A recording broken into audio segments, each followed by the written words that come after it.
Comment block থেকে বাঁচার জন্য পোক বিনিময় করুন। আসুন কিভাবে পোক দিতে হয়, কোথায় পাবেন অপশন জেনে নেন।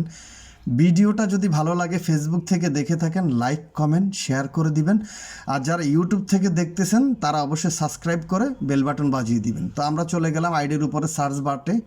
আপনারা দেখুন আমরা লিখলাম পোক, POKE পোক। পোক অপশনটা দেওয়ার পরে এই যে একটা হাতের একটা চিহ্ন পোক অপশন চলে আসছে, এখানে ক্লিক করেন।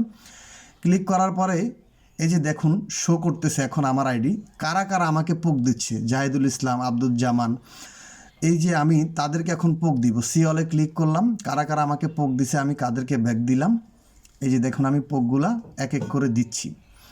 এখন এই পোকগুলা দিলে কি উপকার হয়, আপনার আইডির কমেন্ট ব্লক হয় না। আপনি কমেন্ট মনে করেন 20টা কমেন্ট করলেন, এর ফাঁকে 2টা পোক দিলেন, তাহলে আপনার আইডির কমেন্ট ব্লক হবে না।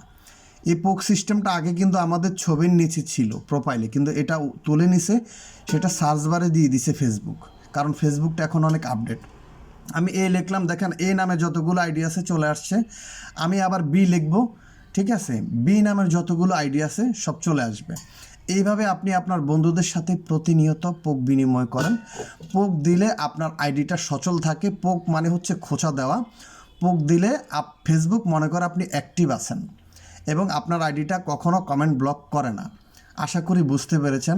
যদি এই ভিডিওটা আপনার উপকারে আসে অবশ্যই আমার সাথে থাকবেন, শেয়ার করে দিবেন, পোক বিনিময় করবেন এবং আপনাদের বন্ধুদেরকে দেখাবার সুযোগ করে দিবেন। আমি আবারও দেখাচ্ছি, সার্চ বারে যাবেন, উপরে পোক লিখবেন, পোক অপশন চলে আসবে, পোকে ক্লিক করবেন। ক্লিক করার পরে আপনার আইডিগুলো পেয়ে যাবেন। সবাইকে পোক দিয়ে দিবেন।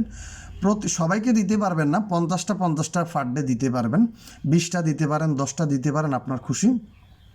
তবে পোক বিনিময় করলে আপনার আইডিটা সবসময় সচল থাকে।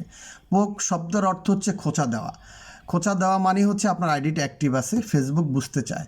কথা বুঝছেন তো? আশা করি এটা উপকারী পোস্ট। আপনারা সবসময় আমার পোস্টগুলো শেয়ার করে দিবেন, সবার সাথে থাকবেন। যারা ইউটিউব থেকে দেখছেন তারা সাবস্ক্রাইব করে বেল বাটন বাজিয়ে দিবেন।